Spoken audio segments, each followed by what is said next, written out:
El día de hoy yo quisiera compartir con ustedes la tercera parte ya de esta serie de enseñanzas que hemos titulado "Y no queréis venir a mí". Y no queréis venir a mí. Para esto yo quisiera que nuevamente escucháramos, pero escucháramos con atención las palabras de nuestro Señor y Salvador Jesucristo en el Santo Evangelio según San Juan, capítulo 5, verso 39 y 40. Él está hablando a unos judíos estudiosos de la ley, estudiosos de la palabra de Dios, a unos judíos que creían, ¿verdad?, en la venida del Mesías, del Salvador, del Cristo.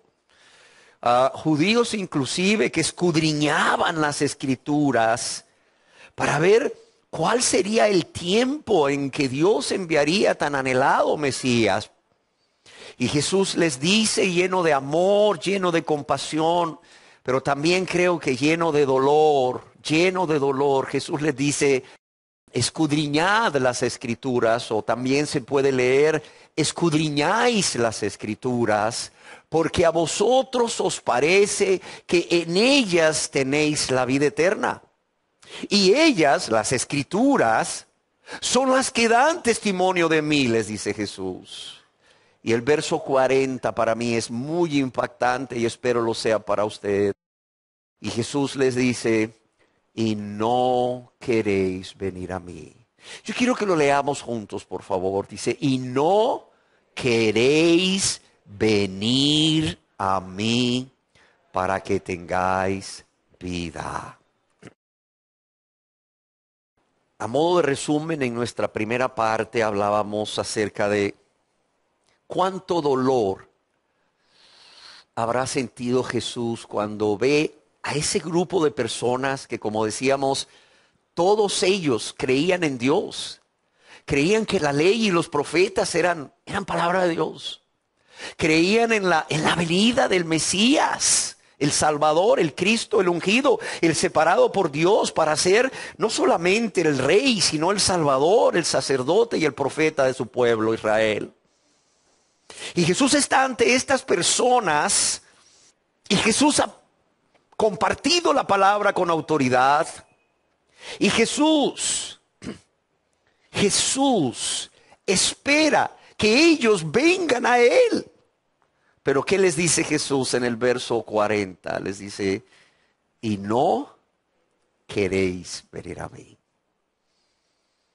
Estas personas ciertamente no creían que Jesús era el Mesías.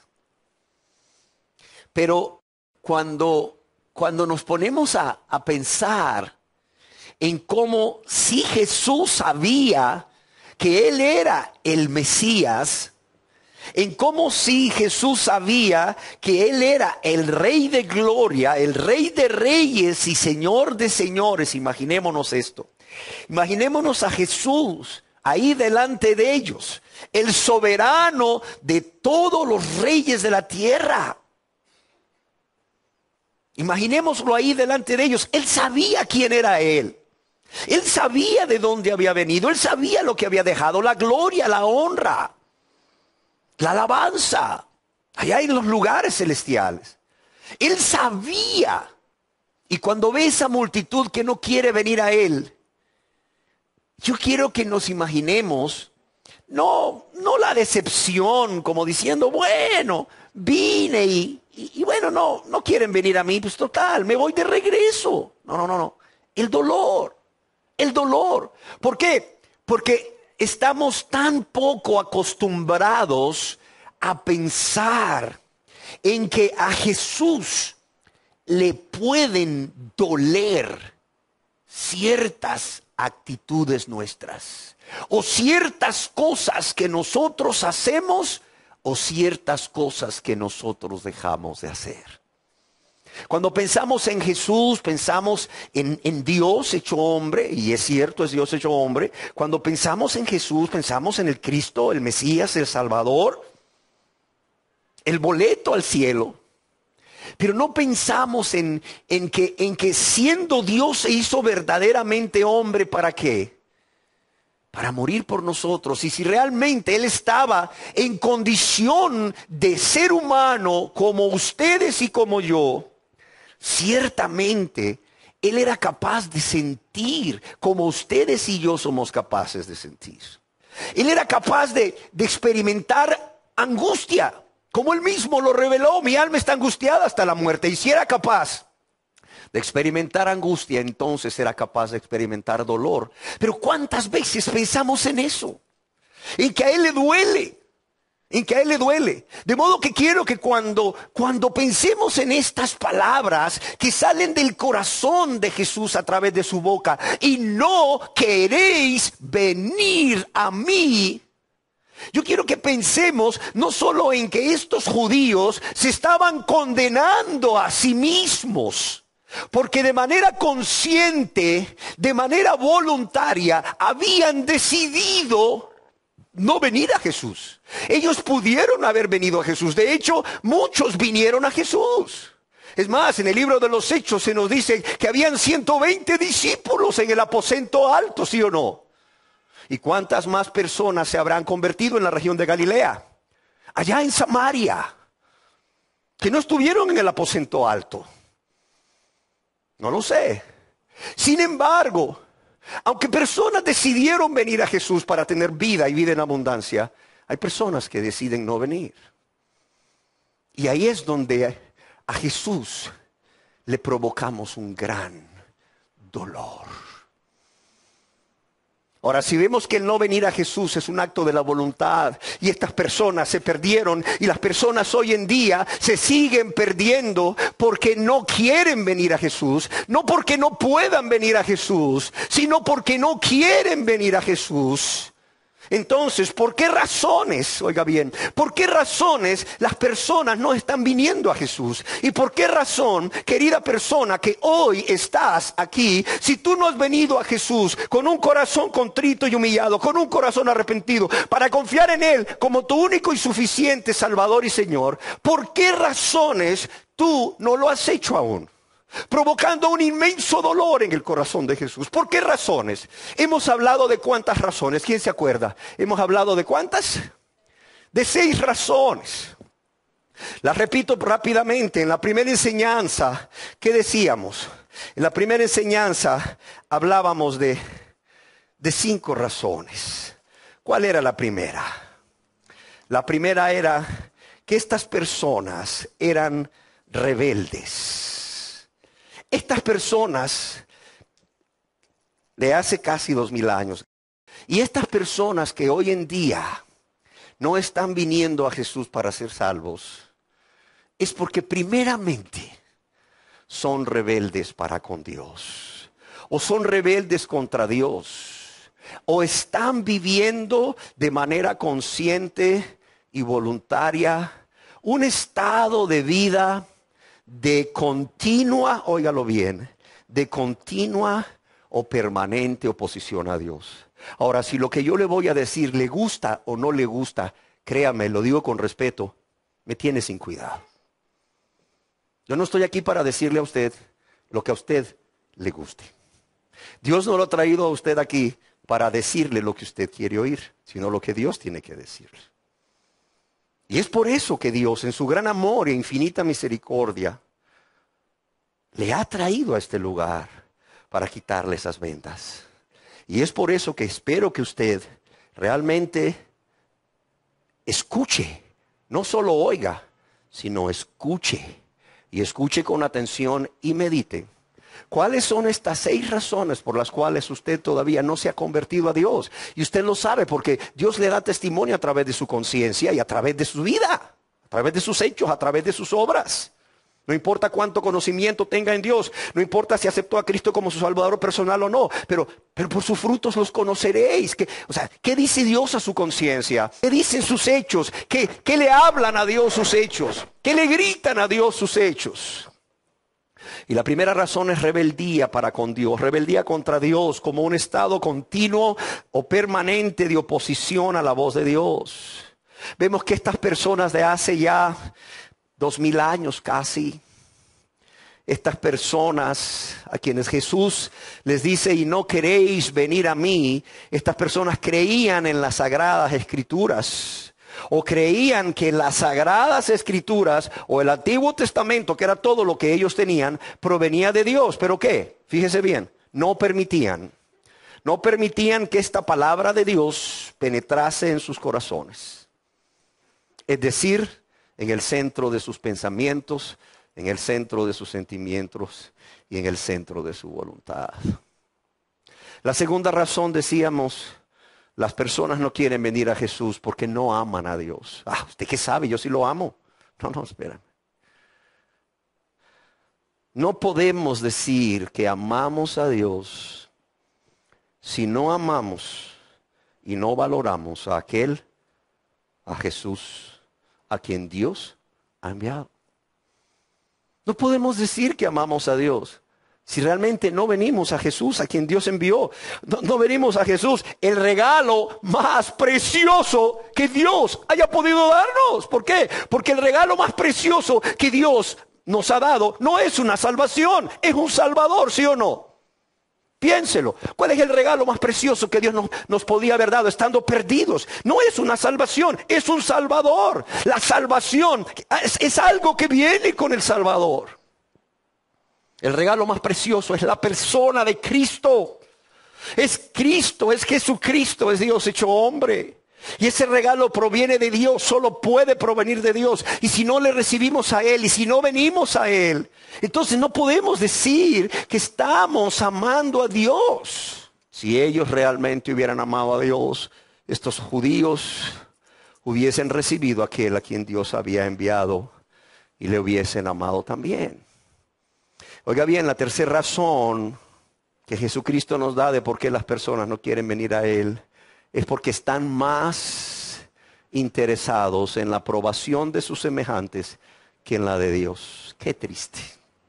Están más interesados en la aprobación o en el que dirán de sus familiares o amigos que la de Dios. Y bueno, cuando estudiábamos esto, y yo quiero rogarles que soliciten las enseñanzas, tanto la parte 1 como la parte 2, y realmente se los pido, se los ruego, no haciendo esto con fines de lucro, sino para que tengan una idea clara de este resumen. En ese entonces hablábamos de cómo un obstáculo, el gran obstáculo para la salvación de estos escribas y fariseos y de todos los que hoy en día también rechazan a Jesucristo, era su orgullo, su vanidad y su amor propio. Ellos prefirieron, como dijo alguien o como escribió alguien, ellos prefirieron perder sus almas a su reputación entre los hombres. La cuarta razón que mirábamos es que las personas que no quieren venir a Jesús no lo hacen porque estas personas aman más las tinieblas que la luz, oiga. Aman más las tinieblas que la luz. Si usted no ha venido a Cristo, no solo es porque es rebelde, no solo es porque no ama a Dios, no solamente porque está más preocupado o más interesado en la aprobación de sus semejantes que en la de Dios, es porque a lo mejor tiene miedo de lo que dirán sus familiares y amigos, ¿verdad? Si usted se convierte a Dios y empieza a vivir una vida santa, agradable a Dios, sino que también porque ama más las tinieblas que la luz. No se engañe. ¿Quién es la luz? Es Jesucristo. Decíamos que Él mismo afirmó ser la luz del mundo en Juan 8:12. ¿Y qué representan las tinieblas? El pecado, la maldad del ser humano y de este mundo. Todas las personas, óigalo bien, que por esta razón no quieren venir al Señor Jesús, han tomado una decisión de manera consciente y voluntaria. No son pobrecitos, no. Han tomado una decisión de manera consciente y voluntaria de amar, de preferir más el deleite temporal que le producen los pecados que a diario practican. Y han preferido de manera consciente y voluntaria continuar en ese estado de maldad, ofendiendo y lastimando a Dios y a Jesús y a su prójimo, que venir a Jesucristo y convertirse a Él, o convertirse a Dios a través de un sincero arrepentimiento y de una súplica, un ruego de perdón a Dios. Amén. La quinta y última razón es una que está muy relacionada a esta, y es que aborrecen la luz. Porque no quieren que sus pecados queden al descubierto o sean reprendidos. No solamente estas personas no quieren venir a Jesús porque aman más las tinieblas, sino que aquí se nos dice que además de amar las tinieblas, aborrecen la luz. Odian la luz. ¿Por qué? Porque la luz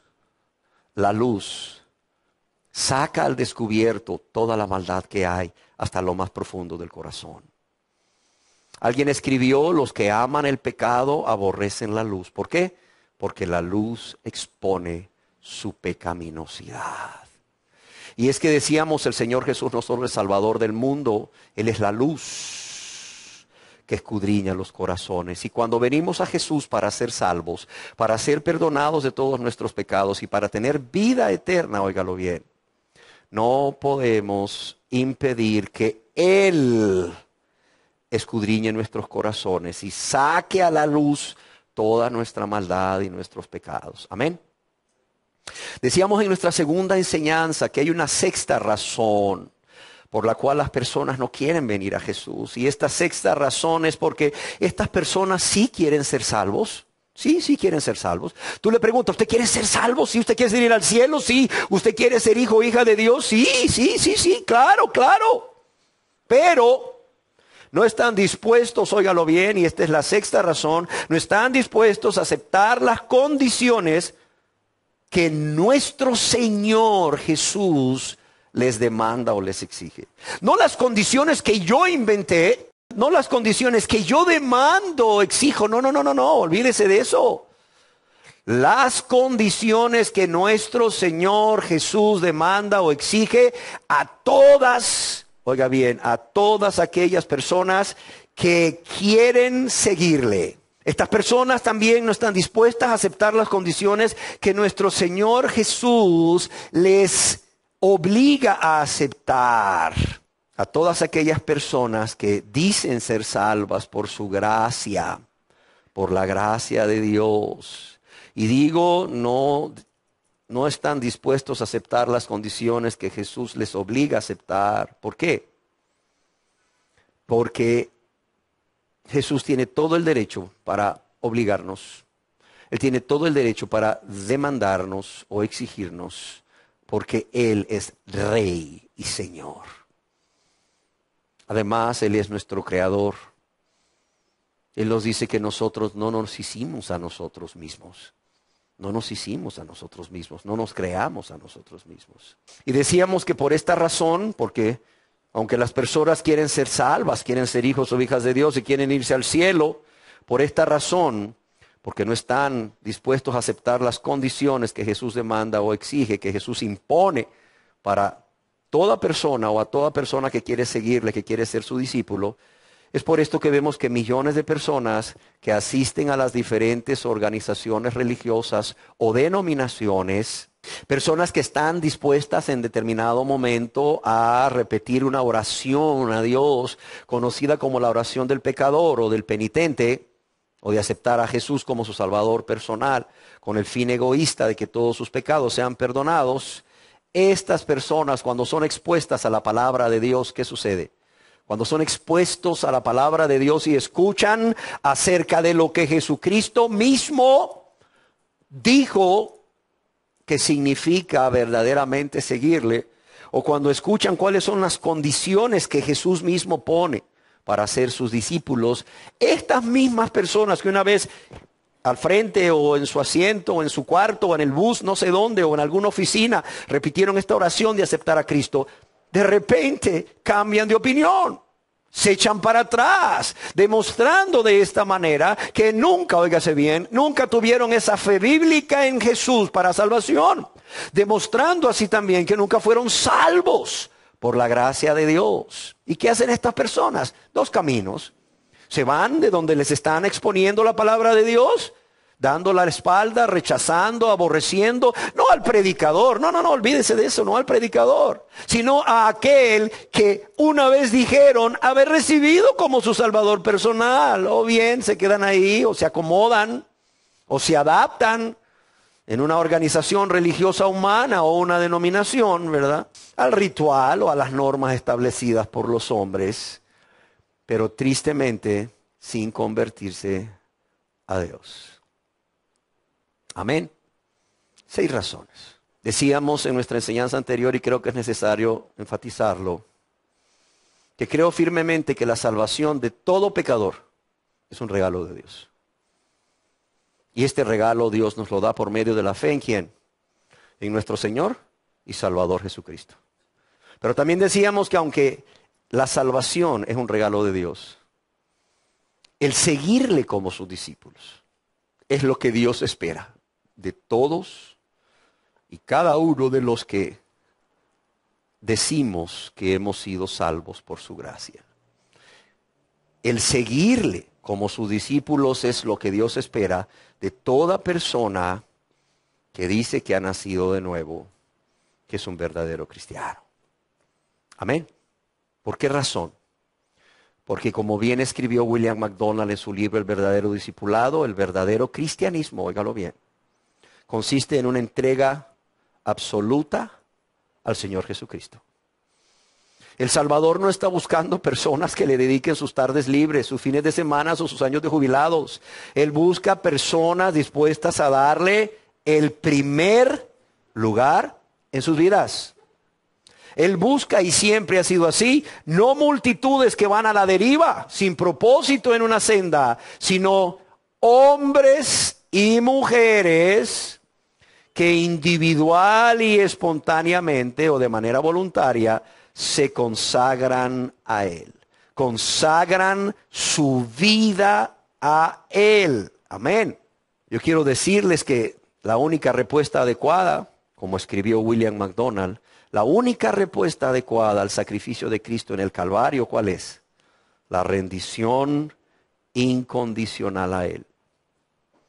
Este hombre escribió algo que espero impacte tu corazón como impactó el mío. El amor divino, ese amor divino, ese amor de Cristo tan maravilloso, no puede ser satisfecho con algo menos que la entrega de nuestra vida, nuestra alma y nuestro todo.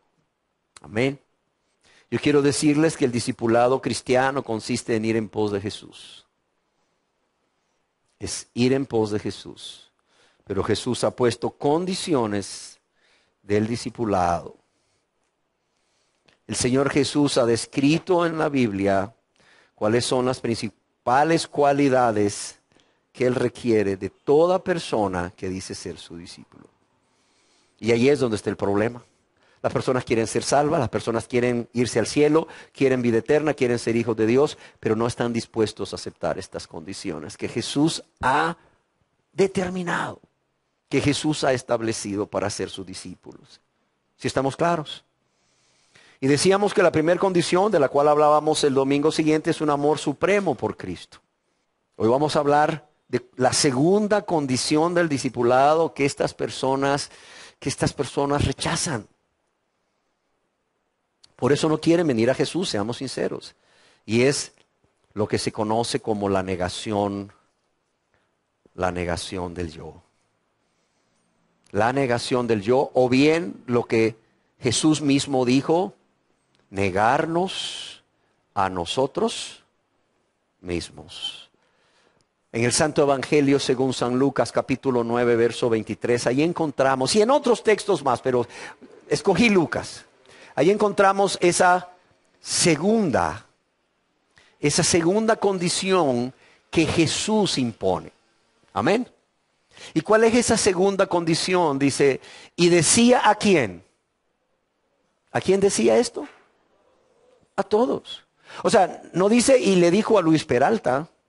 No. ¿Y decía a quién? A todos.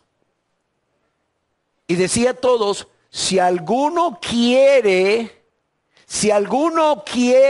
esto es voluntario, muchachos y muchachas, decía Jesús. Yo no ando aquí forzando a nadie ni obligando a nadie. Si alguno quiere que venir en pos de mí, ¿qué dice? Niéguese ¿a quién? A sí mismo. Niéguese a sí mismo, tome su cruz, ¿qué? Cada día y sígame. Aquí en el Evangelio según San Lucas vemos que Jesús dice y decía a todos. ¿A quiénes se refería el escritor inspirado cuando dice que Jesús decía a todos? En el Evangelio según San Marcos, capítulo 8, verso 34, dice, fíjese bien quiénes son esos todos. Dice, y llamando ¿a quién? A la gente. ¿Y a quién? Y a sus discípulos.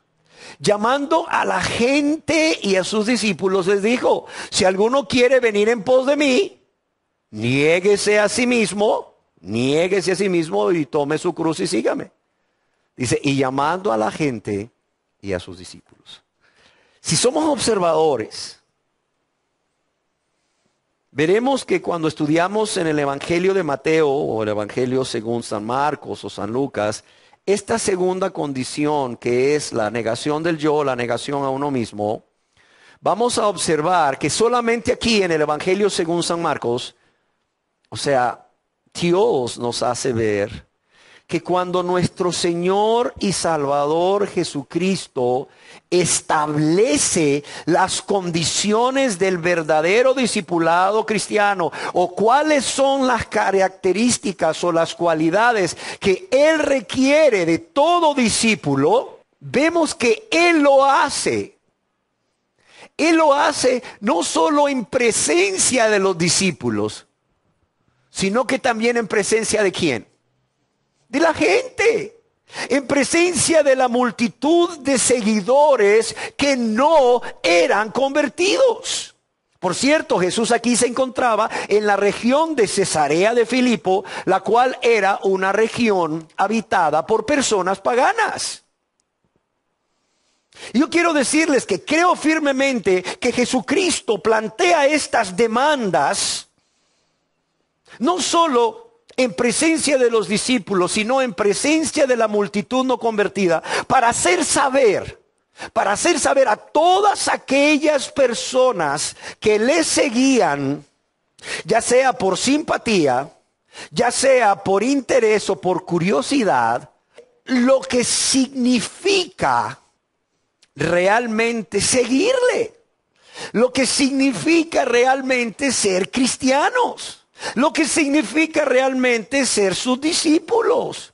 Y de esta manera, o a través de esta advertencia, Jesús estaba buscando que estas personas se engañasen a sí mismos. Óigalo bien. ¿Por qué lo dijo en presencia de la multitud? Para que ellos supieran que aunque la salvación es un regalo de Dios, Dios espera una respuesta de ellos. Y esa respuesta es el seguirle. Es no solo el venir a Él para ser salvos. Y cuando ya Él, ¿verdad?, nos lava y nos limpia de todos nuestros pecados por su sangre preciosa, le damos la mano y le decimos, gracias Señor Jesús. Es más, mira, no te voy a dar la mano, Jesús, te voy a dar un abrazo y un beso. No, como el de Judas, Jesús. Gracias Señor Jesús por salvarme. Nos vemos. Adiós. Ahí cuando te necesite vuelvo a buscarte. No. Jesús les está diciendo, ¿alguno quiere venir en pos de mí? ¿Para ser salvo? ¿Para tener vida eterna? Venga, es bienvenido, pero tiene que entender algo. No solo es venir e irte, no, es venir y seguirme.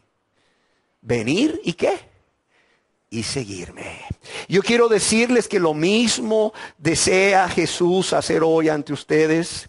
Queridas personas que afirman ser ya sus discípulos, pero también ante ustedes, queridas personas entre nosotros que reconocen con honestidad, con sinceridad, con valentía, que aún no se han convertido a Dios a través de un verdadero arrepentimiento y fe en Jesucristo, recibiéndole como su único y suficiente Señor y Salvador.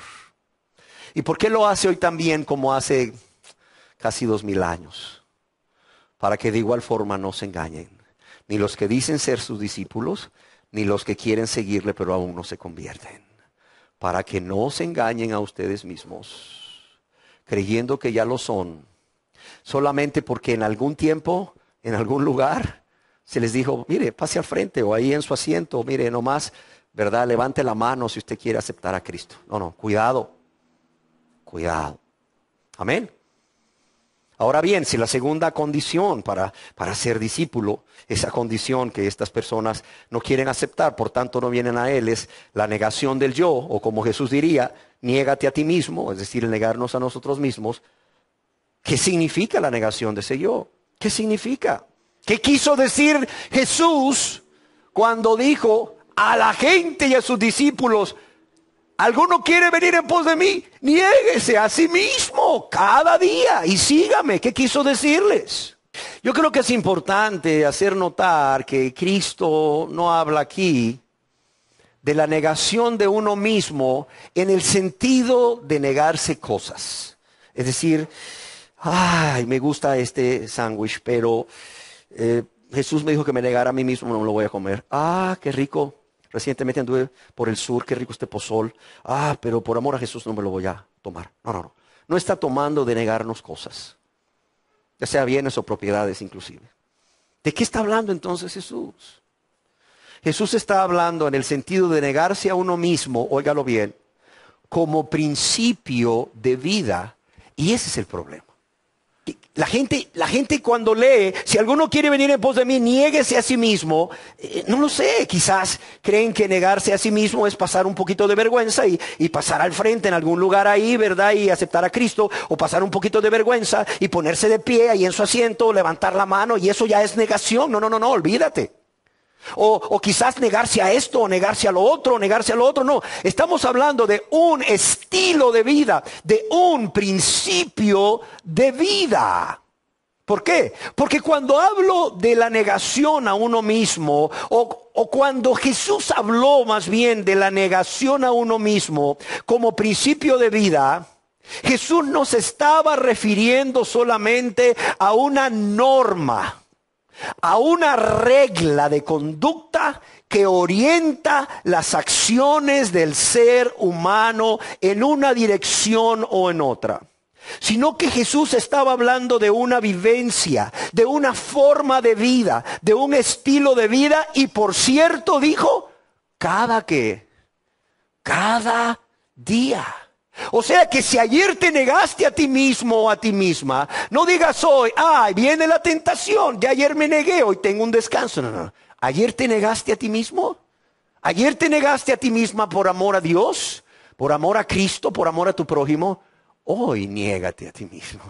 Y mañana niégate a ti mismo, a ti misma. Y pasado mañana niégate. En otras palabras, desde el día en que tú decides venir a Cristo para que Él te lave y te limpie de tus pecados y te haga un hijo o una hija de Dios, y desde ese mismo día que no solo decides venir a Cristo, sino que decides seguirle, tú comienzas a vivir un estilo de vida diferente. ¿Caracterizado por qué? Caracterizado por la negación. ¿Sí se entiende?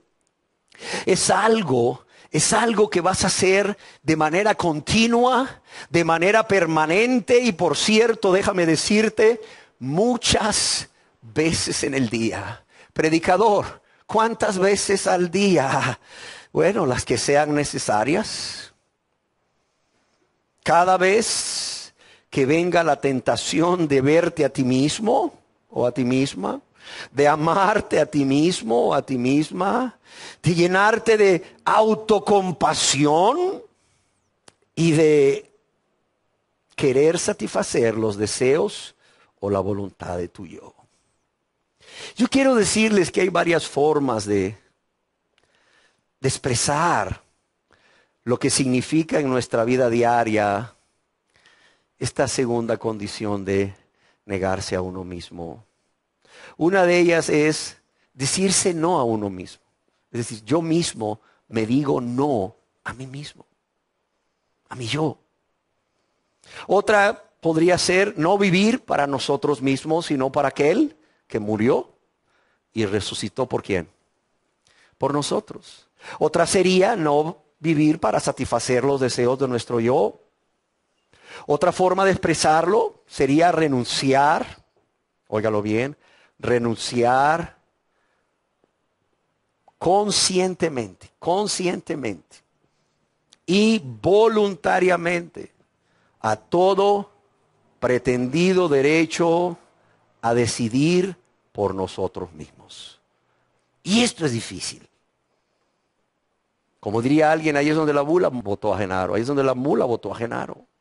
Porque la gente dice, no, yo sí quiero aceptar a Cristo, no, yo sí quiero ser salvo, no, yo sí quiero ser cristiano, quiero tener las bendiciones, quiero irme al cielo. Pero ¿está usted dispuesto o dispuesta a renunciar de manera consciente y voluntaria por amor a Dios, por amor a su prójimo, a cualquier derecho que usted cree que tiene a decidir por usted mismo? Óigame, ¿cómo así? Sí, o sea, ya usted renuncia a hacer su voluntad para hacer solo la voluntad de Dios.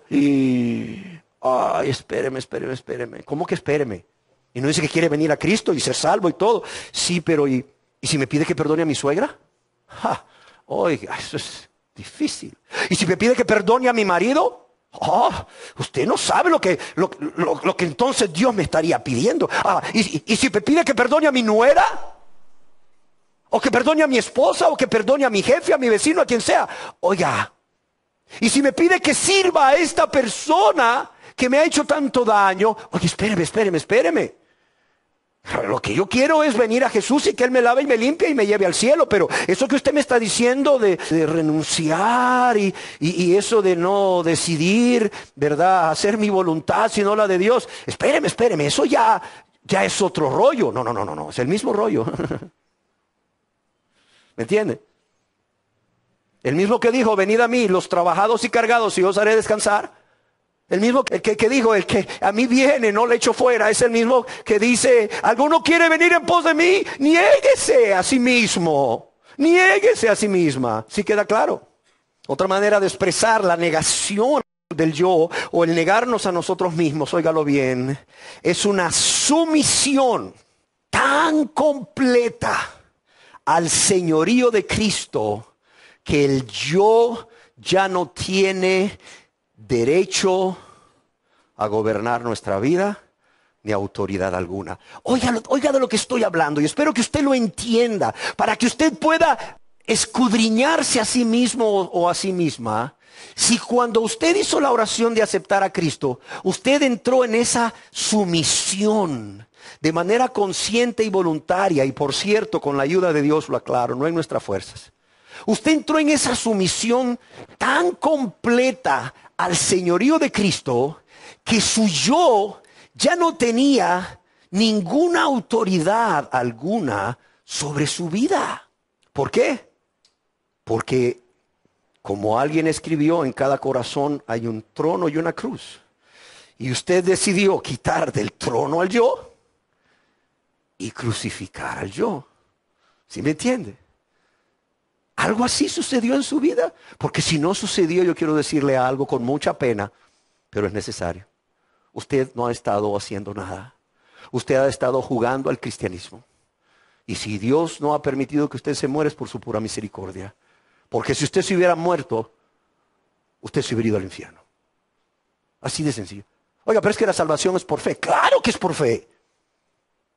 Pues ya lo dijimos, es un regalo de Dios. Pero ¿qué es lo que Dios espera de aquellos que dicen ser salvos por la fe? Esto y nada menos que esto. ¿Qué dijo Jesús? ¿Alguno quiere venir en pos de mí? Sí, venga, yo lo salvo, yo lo lavo, yo lo limpio. Yo lo hago un hijo, una hija de Dios. Pero ¿qué le dice después? Niéguese a sí mismo. ¿Y qué? Y vámonos, sígame. No, Jesús, es que yo solo quería que me limpiaras y me lavaras y me hicieras hijo de Dios. Nos vemos, vieras qué montón de cosas tengo que hacer allá en Jerusalén. No, dice Jesús, espérame. Antes de irte quiero decirte que no veniste a nada, aquí no ha pasado nada, tú no has sido salvo, no eres un hijo de Dios. Vete a tu propio riesgo. No quiero engañarte. Amén. Otra manera de expresar esto de niégate a ti mismo en nuestra vida diaria es decirle a ese yo que hay dentro de nosotros y que tristemente nos va a acompañar hasta la muerte.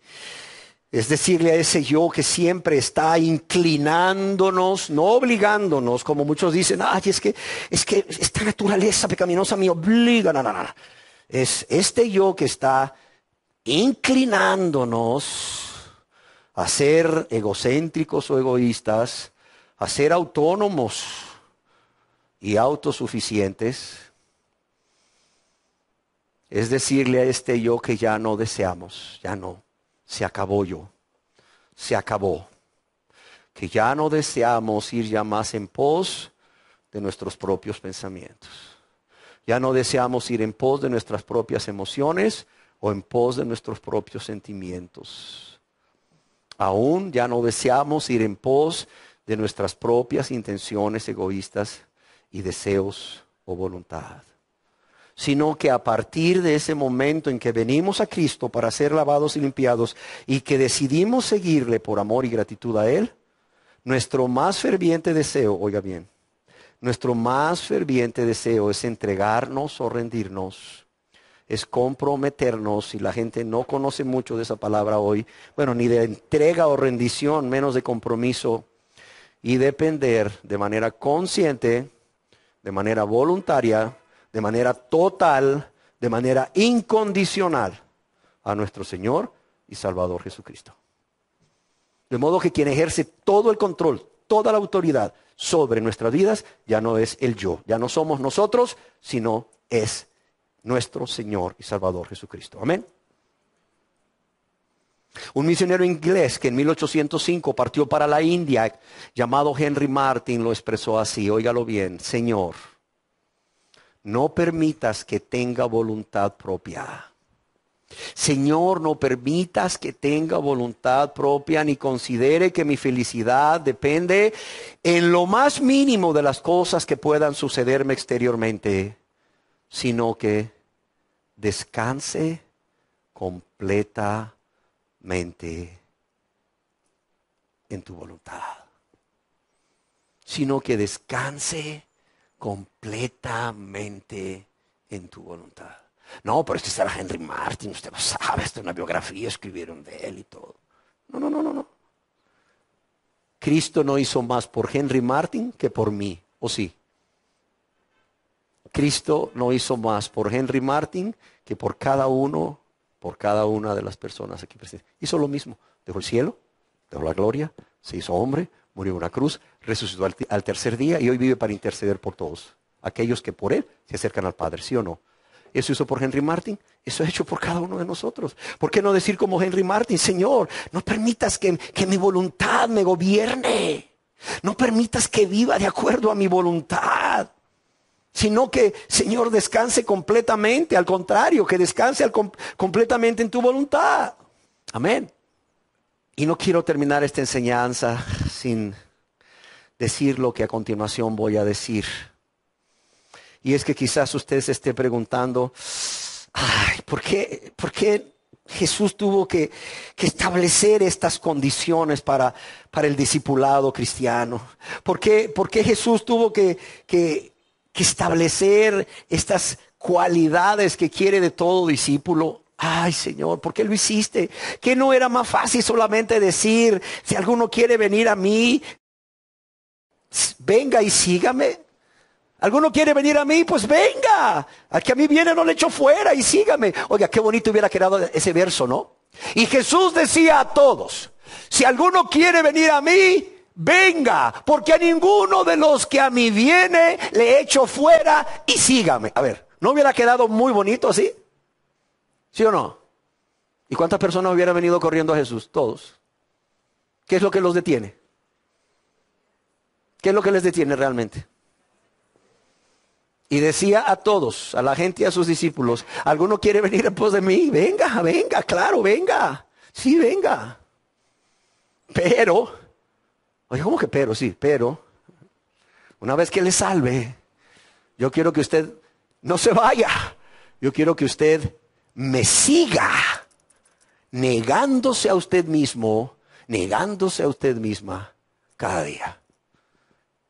Ahora, la pregunta es: ¿por qué Jesús tuvo que hacer eso? Y echarnos a perder la fiesta. Oiga, ¿por qué tuvo que hacerlo y echarnos a perder la fiesta?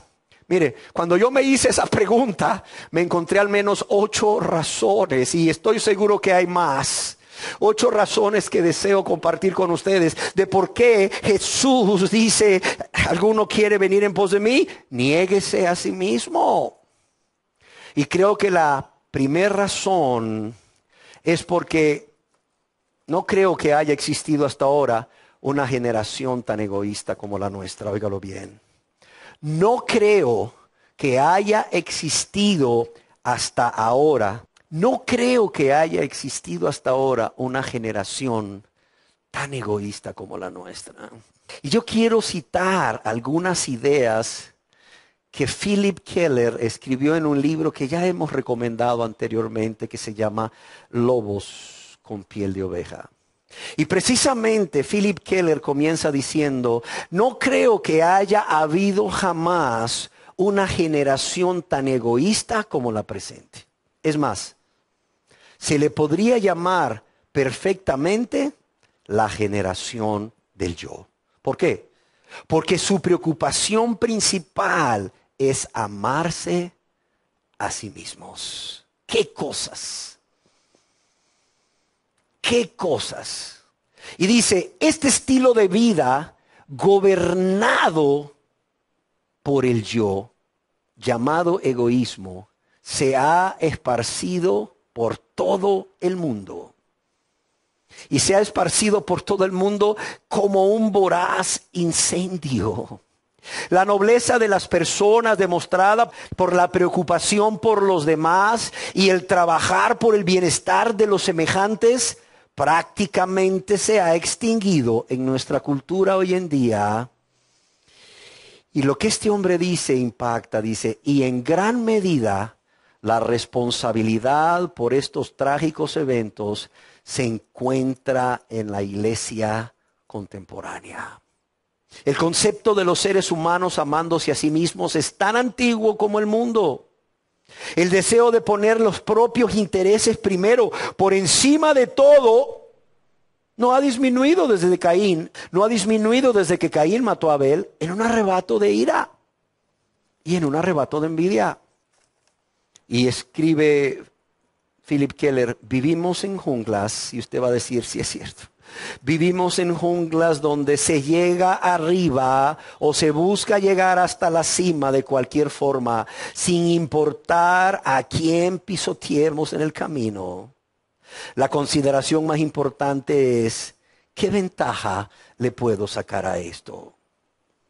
Después de todo, las palabras de moda tanto en la sociedad como en los círculos cristianos, ojo, después de todo, las palabras de moda, tanto en la sociedad como en los círculos cristianos, son mi dignidad, mi satisfacción, mi beneficio, mi comodidad, mi realización, mi autoestima, lo cual se resume en una sola palabra, egolatría.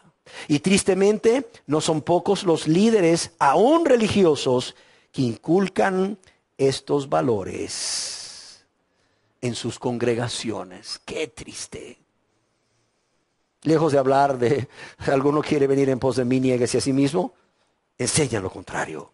Es más, dice Philip Keller, el concepto de la egolatría o del culto al yo se ha arraigado tan profundamente en la enseñanza cristiana que ésta ha cambiado totalmente no solo el carácter de la predicación, sino también el carácter de la consejería pastoral. ¿Y cuál es el resultado? El resultado final es que ahora tenemos una iglesia acomodada. Una iglesia que ya no enfrenta el reto de ver al pueblo de Dios como un cuerpo de creyentes en guerra contra Satanás, en guerra contra la tentación, en guerra contra la maldad, la injusticia, en guerra contra el mundo que se opone a Dios y a los cristianos. Sí. Ya no enfrenta el reto de ver al pueblo de Dios como un cuerpo de creyentes en guerra, manteniéndose firmes en territorio enemigo, porque están en el mundo y no son del mundo, y luego marchando hacia la victoria mientras vence las fuerzas del mal que se oponen a Cristo. Qué tremendas palabras las de este hombre, porque esto que este escritor nos enseña en estas líneas esto que se está viviendo no solo en el mundo secular, sino también en el mundo religioso, esto es totalmente opuesto al llamado que Cristo nos hace. ¿Al llamado de qué? Y esto ya lo digo yo, no Philip Keller. Al llamado de amar a nuestros enemigos, ¿sí o no? Al llamado de hacer bien a los que nos aborrecen. Al llamado de Jesucristo a bendecir a los que nos maldicen. Al llamado de Jesucristo a orar por los que nos calumnian. Al llamado de Jesucristo de poner la otra mejilla, es decir, pagar con bien el mal que nos hacen, o a caminar la segunda milla. Precisamente porque estamos dispuestos a negarnos a nosotros mismos cada día y aún a tomar la cruz si es necesario. Esto es totalmente opuesto al llamado de Cristo de considerar a las demás personas como mayores que nosotros mismos. Y también es totalmente opuesto al llamado de Cristo de sobrellevar los unos las cargas de los otros. Amén. Entonces, la primera razón por la cual creo que Jesús establece esta demanda es porque, como decía, no creo que haya existido hasta ahora una generación tan egoísta como la nuestra. La segunda razón es porque si vivimos para nosotros mismos, si vivimos para satisfacer los deseos de nuestro yo, esta es una evidencia bíblica de que no ha habido una verdadera conversión a Dios. ¿Sí me entiende? No ha habido una verdadera conversión a Dios. ¿Por qué razón? Por lo que la palabra conversión significa. ¿Y qué significa la palabra conversión? La palabra conversión significa, óigalo bien, un cambio de una condición o estado a otra condición o estado, lo repito. La palabra conversión significa un cambio de una condición o estado a otra. Y es un cambio total. Y es un cambio que se hace de manera radical.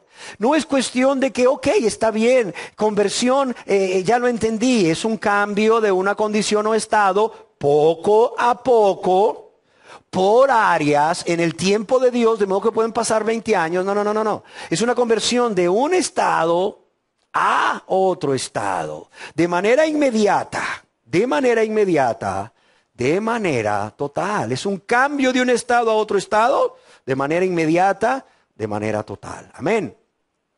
Por tanto, entonces, si eso es conversión, cuando una persona se convierte a Dios, obviamente va a haber un cambio en su vida, ¿sí o no? Sí, ya no dice malas palabras. Uy, sí, ya no ve esas películas que miraba antes bien violentas. Sí, ya no toma cerveza. No, sí, ya viera cómo ya no va a fiestas, ya no baila. No, hombre, viera que hasta al cine va ahora. No, espérame. El primer cambio que sucede en la vida de la persona que se convierte a Dios es un cambio de ese estilo de vida egoísta a un estilo de vida que se da. Es lo primerito. Si ya después esa persona decide no hacer nada de lo que te mencioné, gloria a Dios. Y si es por amor a Dios y por amor al prójimo y para honra y gloria a Dios, mejor. Pero el primer cambio que sucede no en la mente, en el corazón de la persona, es un cambio de un estilo de vida egoísta a un estilo de vida que se da continuamente o que vive para darse, para entregarse, para comprometerse. Amén. Y eso de manera continua, permanente, por amor y gratitud a Dios y al prójimo. Ya la persona, como decíamos, ya no desea, óigalo bien. La persona no solo es que ya sabe que no debe vivir así. Porque mucha gente dice, ya sé, ya aprendí. En este lugar no me he convertido a Dios, pero ¿cuánto he aprendido? Ya sé aquí en mi mente. Ya sé que no debo vivir así. Ya sé que la conversión es un cambio de una condición o estado a otra condición o estado de manera total, de manera inmediata. Pero una cosa es que la persona sepa aquí en su mente que no debe vivir esa vida. Y otra cosa es que la persona ya no desea en su corazón vivir ese estilo de vida egoísta. ¿Sí me entienden? Ahí está. Hoy tenemos a un montón de gente que sabe, pero no lo siente, no lo anhela, no lo quiere.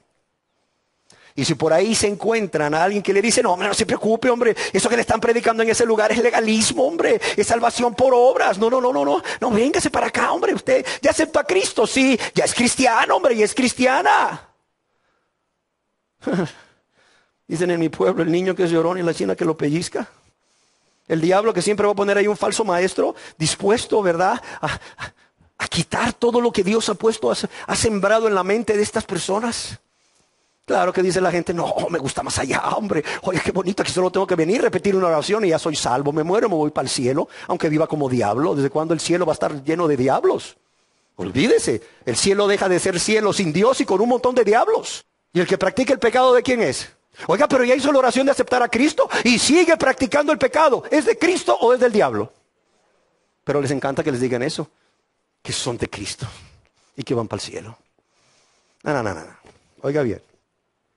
La persona que se ha convertido no solo lo sabe, sino que lo siente. Ya no desea vivir esa vida egoísta, sino que ahora anhela vivir una vida de entrega, de sumisión o rendición completa al señorío de Cristo. Yo considero necesario repetirlo hasta que lo entendamos, que cuando una persona verdaderamente arrepentida cree en Jesucristo como su único y suficiente Salvador, con esa fe bíblica, esta persona va a nacer de nuevo. Algo va a suceder en él o en ella. Y eso es un nuevo nacimiento. ¿Y qué significa ese nuevo nacimiento? Que a partir de ese momento esa persona va a ser una ¿qué? Una nueva criatura por la gracia de Dios. Y si esa persona es una nueva criatura por la gracia de Dios, su vida ya no será igual. Su vida no será igual a la vieja vida, ya que esta persona lo menos que va a querer hacer es agradarse a sí mismo o vivir para agradarse a sí mismo o a sí misma, sino para agradar a Dios con la ayuda de su Santo Espíritu. De modo que, amados y amadas, la persona que ha nacido de nuevo puede decir, como el apóstol Pablo puede decir, con Cristo estoy juntamente crucificado. ¿Y qué? Y ya no vivo yo. No, es que será Pablo, es que no era cualquier persona. No. Pablo era un cristiano como usted y como yo. Así de sencillo. La persona que realmente se ha convertido a Dios, al igual que lo hizo Saulo de Tarso, camino a Damasco, que después vino a ser el apóstol Pablo, va a decir junto con Pablo, con Cristo estoy juntamente crucificado y ya no vivo yo. O bien, mi antiguo yo ha sido crucificado con Cristo. Y ya no vivo para satisfacer mi yo. Y para satisfacerme a mí mismo. Amén. Hay una tercera razón de por qué Jesús nos pide,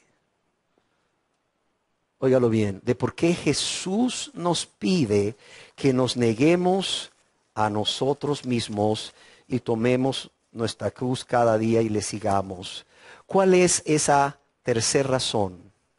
Es porque, le voy a decir con mucha tristeza, es imposible, óigalo bien, es imposible que su yo y que mi yo se convierta a Dios. Ya se lo digo de antemano. Es imposible. O sea, en otras palabras, no busque reformar su yo. No busque mejorar su yo. No. ¿Por qué? Porque el yo no se va a convertir. Y es por eso que como el yo nunca se va a convertir, entonces es que ese yo tiene que morir. Mire, yo quiero decirle algo que leí hace mucho tiempo, mire, y me impactó porque es una realidad. Mire, ese yo se va a acomodar a cualquier cosa. Ese yo se va a acomodar a cualquier dificultad, a cualquier incomodidad. Mire, con tal de que no lo maten, con tal de que lo dejen vivir.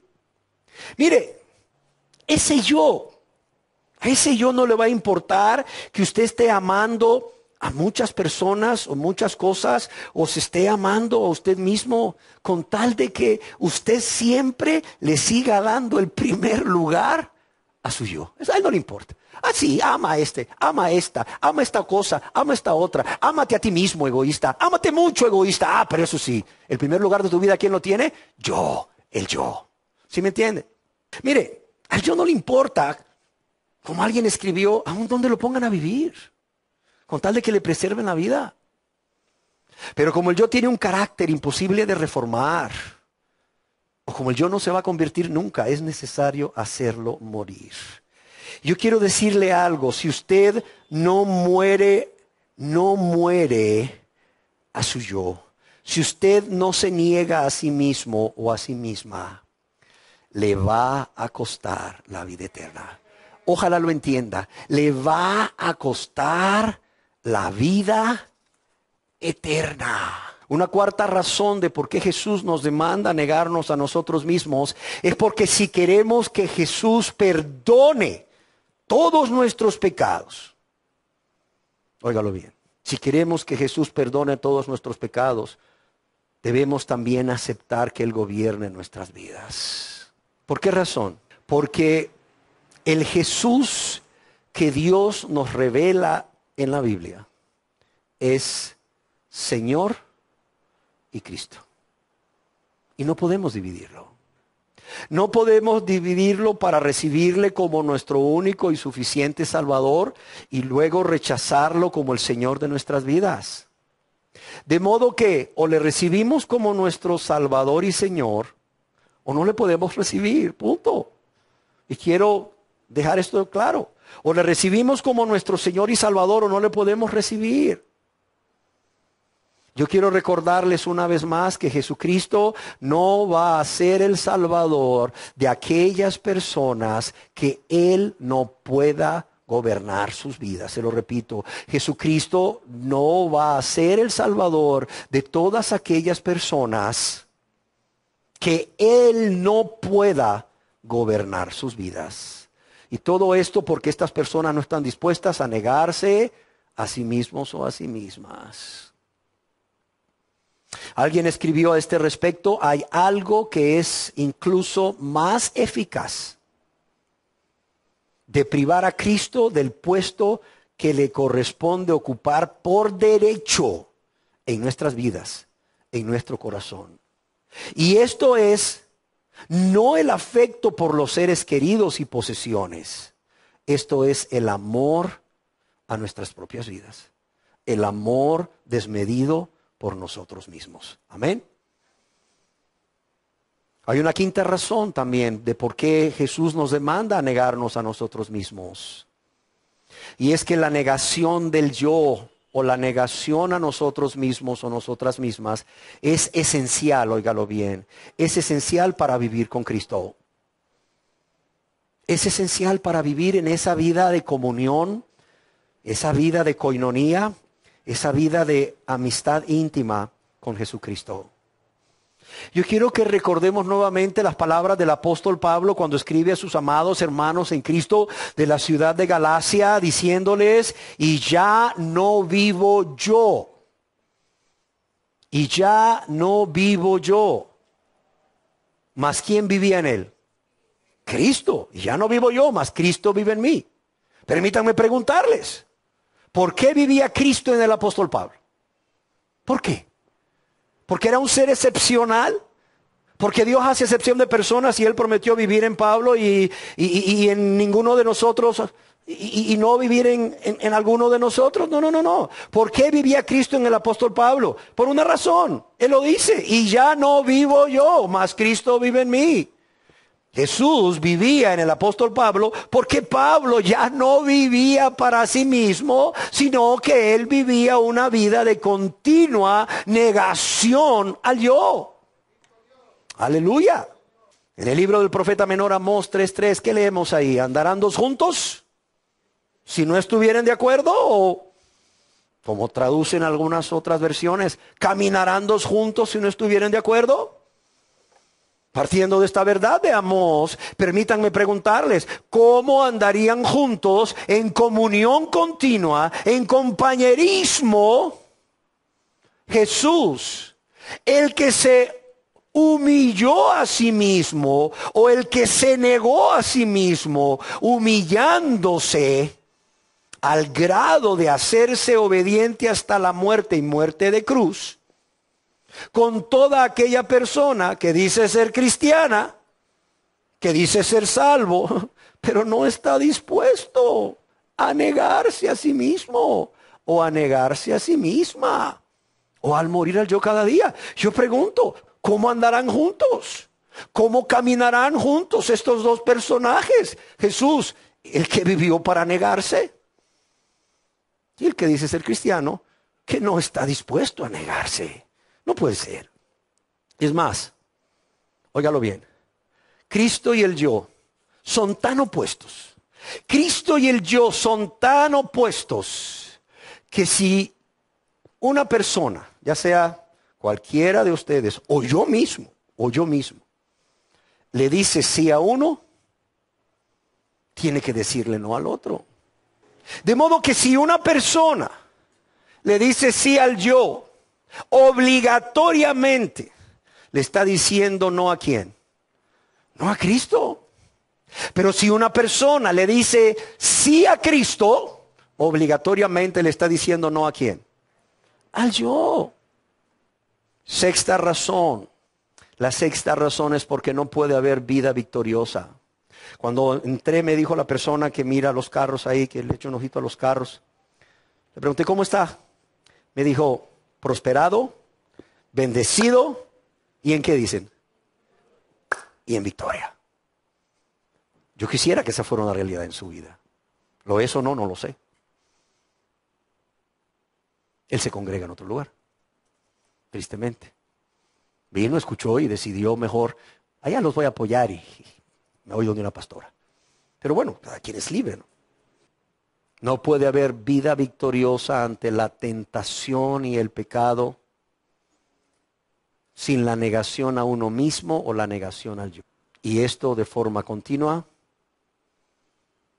y por la misma gracia de Dios con la que nos salvó. Amén. Verdades claves. No puede haber vida victoriosa a la tentación y al pecado sin la negación a uno mismo. Una verdad. 2, y esto de manera continua. Jesús dijo cada día. Y 3, por la misma gracia de Dios, por la que Dios nos salvó.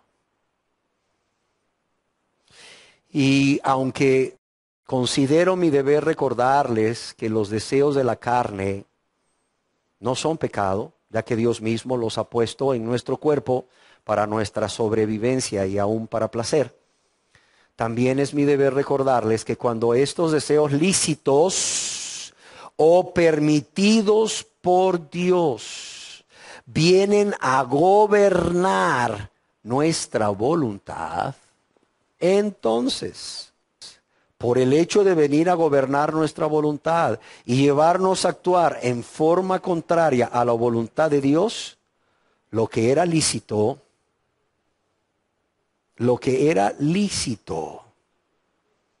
ahora se convierte en ilícito o no permitido por Dios. ¿Por qué? Porque esto se convierte en ese momento que gobierna nuestra voluntad, llevándonos a hacer no la voluntad de Dios, sino la nuestra, en un pecado ¿contra quién? Contra Dios.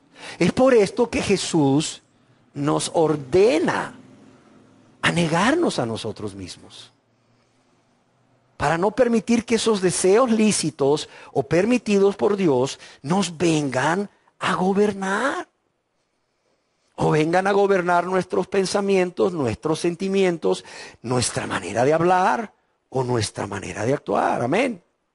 Yo quiero que nunca olvidemos que la vida cristiana, o que en la vida cristiana existe o existen lo que parecieran ser contradicciones. Por ejemplo, recibimos vida por la muerte, ¿sí o no? Recibimos vida en abundancia y vida eterna por la muerte ¿de quién? Por la muerte de nuestro Señor y Salvador Jesucristo, allá en la cruz del Calvario. ¿Por qué? Por amor a nosotros en nuestro lugar. Pero yo quiero decirles que otra aparente contradicción en la vida cristiana es que la victoria contra la tentación, la victoria contra el pecado, la victoria contra el yo, la victoria contra el mundo, la victoria contra Satanás, no se logra por medio de un esfuerzo nuestro. En otras palabras, no es en nuestras propias fuerzas. Si es que voy a explotar, acordate de contar hasta 10.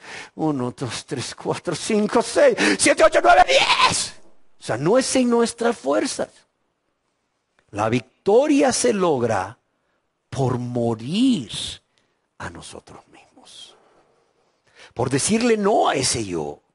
Y por morir a nosotros mismos con la ayuda de Dios y por medio de la fe en aquel que nos amó.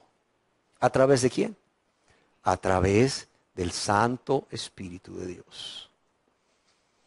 Y esto de morir a nosotros mismos con la ayuda de Dios, a través de su Santo Espíritu, debemos hacerlo cada vez que somos tentados. Oye, hay días que soy tentado 5 veces, hazlo 5 veces.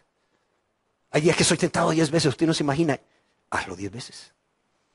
Hay días que no soy tentado, gloria a Dios. Amén.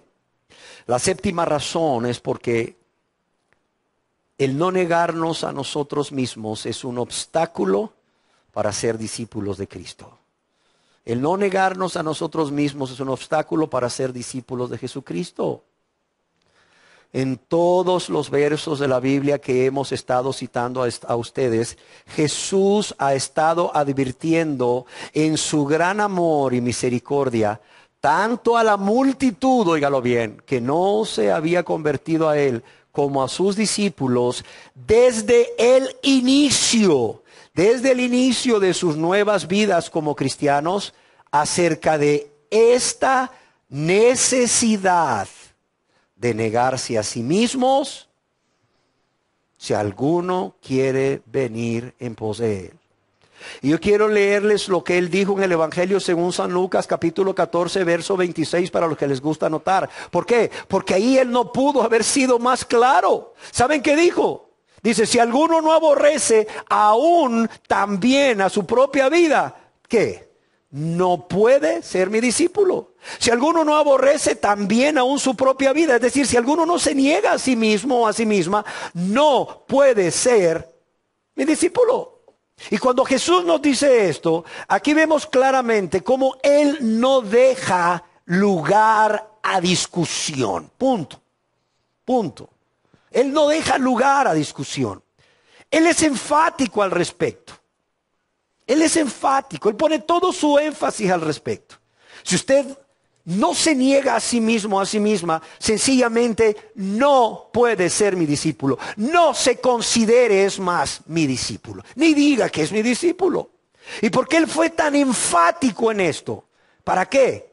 Para no darnos lugar a que pudiésemos engañarnos a nosotros mismos. O bien, para que no permitiésemos que falsos maestros nos viniesen a engañar, haciéndonos creer que se puede ser cristiano sin ser discípulo. Que se puede venir a Cristo por perdón y luego decirle, gracias, lo quiero mucho, estoy muy agradecido con usted. Adiós, ahí lo vengo a buscar otro día que tengo una necesidad. No, eso hazlo con el compadre. Eso hazlo con el médico, con el abogado, con quien quieras, pero no con Cristo. A Él tienes que venir para ser salvo y tienes que seguir con Él hasta el final. Amén. Y la octava razón, y con esto termino, es que Jesús nos demanda a negarnos a nosotros mismos en nuestra vida diaria. Sí, en este mundo, no es en el cielo, no. Aquí en este mundo, en esta vida actual. Porque el que se niega a sí mismo para seguir a Cristo, ese o esa va a ser útil para Dios. ¿Sí está claro? Hay personas que vienen y me dicen, pastor, ¿en qué puedo servir? Yo lo primero que digo es, si se estará negando a sí mismo. Se estará negando a sí misma, Señor. ¿Será de los que vino a pedirte perdón y después te abrazó y se fue? ¿O es de los que vino a pedirte perdón y ha seguido caminando contigo ese camino de ese amor sublime, ese amor sobre toda persona o cosa, ¿verdad? Ese amor supremo que es la primera condición. Y Señor, ¿será que está negándose a sí mismo o a sí misma? No es fácil ser pastor, se los digo. ¿Por qué razón? Porque solamente el que se niega a sí mismo para seguir a Cristo es útil para Dios. Yo quiero citarles algo que leí que me impactó mucho y espero lo hagan usted. Dice, la obra de Cristo avanza porque hay hombres y mujeres que se han consagrado a Dios. Lo repito, la obra de Cristo avanza no porque el pastor le echa muchas ganas y no para, no duerme. Siquiera, hasta allá anda todo enfermo, no. Ciertamente uno hace una labor como cristiano y como ministro de Dios. Pero fíjate bien, la obra de Cristo avanza porque hay hombres y mujeres que se han consagrado a Dios.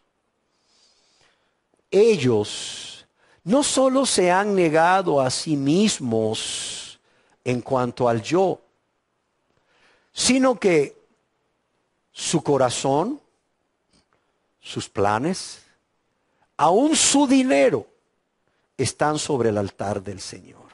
Por cierto, quien escribió esto no es un profeta de la prosperidad, pero dice, ellos no solo se han negado a sí mismos en cuanto al yo, sino que, fíjese bien, primeramente su corazón primero, sus planes, aún su dinero, están sobre el altar del Señor. La salvación de nuestras almas fue hecha posible por el sacrificio de Jesucristo. Gran verdad, ¿sí o no?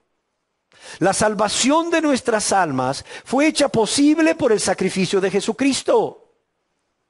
De la misma manera, la obra de Dios avanza y se extiende por el sacrificio de hombres y mujeres cuyas vidas están sobre el altar del Señor. Yo quiero entonces que entendamos no solamente qué es lo que Jesús quiso decir cuando dijo, niéguense a sí mismos cada día y síganme, sino que yo quiero que entendamos por qué nos lo demanda. Todo tiene un propósito, todo tiene una razón de ser para Dios, para Jesús. Todo tiene un propósito y una razón de ser en el reino de Dios. De modo que si ustedes meditan, esto no es fanatismo. Fanatismo es que yo te diga, niégate. ¿Por qué? Porque tienes que negarte. ¿Por qué? Porque Dios dice, aunque esa es razón suficiente, ya no sería fanatismo. Es que los cristianos son fanáticos. No. Somos muy racionales. Fíjate bien, el Señor Jesús te dice, niégate a ti mismo. Ok, ahora vamos a ver qué quiso decir cuando dijo niégate. Meditamos, razonamos.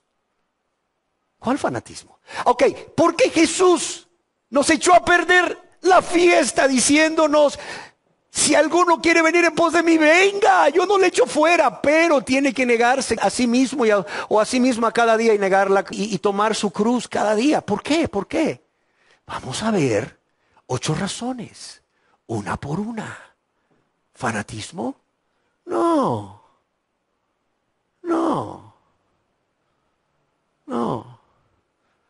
Ya hemos visto todo esto. Ahora, ¿qué espera Dios de cada uno de nosotros? Que nos examinemos a nosotros mismos. Si realmente estamos estamos cumpliendo con las condiciones del discipulado. Que nos analicemos a nosotros mismos si somos de los que venimos a Jesús para pedirle perdón y luego le dimos un fuerte abrazo y hasta un beso y le dijimos adiós, nos vemos otro día que te necesite, o si de los que le dijimos, Señor, aquí estoy, lávame y límpiame, o sea, Señor, no tengo nada que ofrecerte, soy culpable de la condenación eterna, Señor, y Señor, pues la verdad, en mi corazón hay un profundo dolor por haber pecado contra ti y mi prójimo, pero Señor, yo me arrepiento, Señor, me duele haberte ofendido profundamente, Señor, y a mi prójimo. Señor, te confieso mis pecados y con tu ayuda me dispongo a apartarme de ellos, pero lávame y límpiame, por favor. Lávame y límpiame con tu sangre preciosa, porque yo no puedo hacer nada por salvarme. Pero también le dijimos, Señor, gracias por salvarme. Aquí estoy. A donde vayas, yo iré. Aquí estoy, Señor. A donde vayas, yo iré. Como aquel endemoniado de Gadara, ¿se acuerdan? Que cuando todo el mundo le dijo a Jesús, vete, este hombre que hizo, dice que le rogaba que le permitiese que irse con él. ¿En qué grupo estamos? De los que venimos y le dijimos gracias por tu perdón, adiós, chao, bye bye, nos vemos al rato. O de los que venimos y le dijimos gracias por tu perdón, aquí estoy, como aquel endemoniado de Gadara, suplicándote, rogándote que me permitas seguirte. Y Jesús te dice, pero hay condiciones, no importa. Lo que tú hiciste por mí es más que suficiente. Lo que tú has hecho por mí es razón suficiente para que yo viva gozoso cada una de esas condiciones que tú pones para ser discípulos. Cerremos nuestros ojos. ¿En qué grupo estás? ¿A qué grupo perteneces? ¿Realmente estás cumpliendo con esta segunda condición del discipulado o te has estado engañando a ti mismo o a ti misma? El Señor en su misericordia te ha traído hoy para decirte, ya no te engañes. Aquí estoy. ¿Quieres venir a mí? Puedes hacerlo. Al que a mí viene no le echo fuera, pero no solo tienes que amarme con amor supremo, que es la primera condición del discipulado, tienes que negarte a ti mismo o a ti misma cada día y seguirme. Señor, abre nuestros ojos. Abre nuestros ojos para ver si realmente hemos vivido negándonos a nosotros mismos. Y si hemos cumplido con esta condición del discipulado cristiano desde el momento en que creímos en Jesús como nuestro único y suficiente Salvador. Oh Señor, solo fue un engaño más. Solo fue un engaño más de Satanás, quien es el padre de la mentira. Oh Dios, yo te ruego, te suplico,